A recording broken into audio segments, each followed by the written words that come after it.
What's up, YouTube?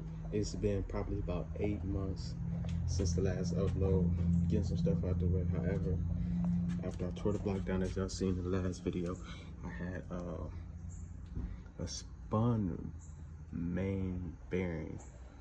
So I had a bunch of gold flakes. So what I did was I shipped it off to the machine shop. They was out probably about a week and a half. And I just got it back. So far, I put new pistons in it, just the stock pistons. New cam, or the same cam, however, just reused it. Put a new oil pump on there. Painted it up. When I got the engine back from the machine shop, what they did was completely got rid of the orange, which I was thrilled about because it looked so clean. So basically, I wanted to keep this color and kind of mimic it with the paint between the timing chain or the timing chain cover and the oil pan. So yeah, I got the sensors connected. I don't have the heads on. They're just up there for mock-up because I wanted to see how the color combo was going to do. 862 heads, not sure if I'm gonna keep them or not. But I did paint them black just to clean them up. When I disassembled the engine before I sent it to the machine shop, I threw away the lifters. So I did get some new lifters. However, when it came into the Amazon, it was a broken package and it was missing 2 lifters, so I gotta wait for those to come. Those should be here tomorrow. Also, the machine shop, or I'm gonna blame myself again, lost one of the dial pins in transportation, so I'm waiting for that to come. That should come today. So once I get the lifters and the tray, I'm going to be putting the heads on. I don't know if I'm gonna keep these stock fuel injectors or fuel grill. I think I'm gonna buy new ones just to clean it up. Back here where I had that air leak, I forget what it was. I used something, but sealed that up, and I think that was what was causing the running issue. Not sure entirely how I spun a main bearing. I'm not sure if the previous machine shop that I used before just used the used bearings and they were going out or on the way out, or if you put new ones in there. I'm not the one to double back and try to figure that shit out. What I'm trying to do is move forward, take my L's on the chin and keep pushing.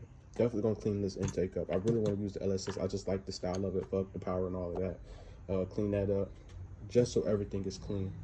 Engine bay wise, I already had it painted, just really need to clean it, fix the air box, sand that down, hit that with a little bit of paint.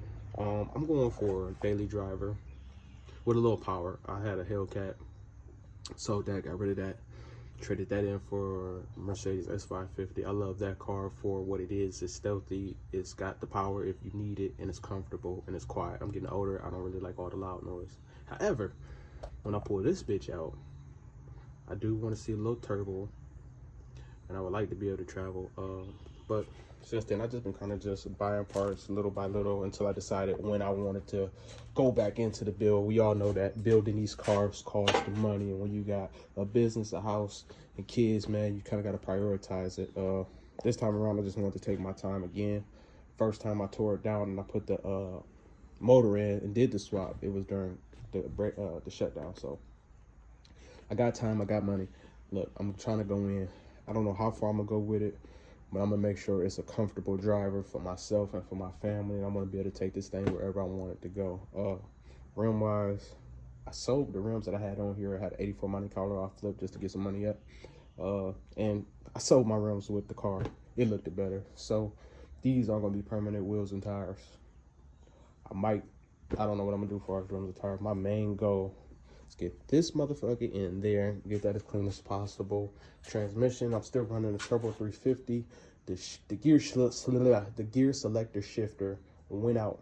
So I gotta figure that whole situation out. I don't know if I'm gonna get the transmission rebuilt, or if I'm just gonna buy a new one, or if I'm just gonna buy the gear selector. Save money, I might just buy the gear selector and try to figure it out myself.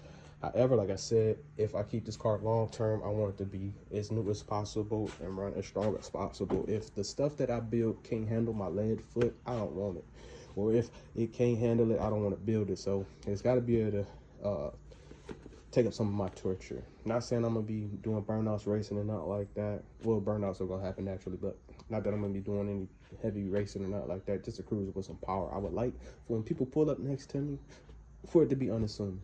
For them to think it's just a 305 or a 350 stock. But when I put that pedal to the metal, it's gone. So I'm gonna tap back in once I get the heads on and figure out what I'm doing with the valve covers too.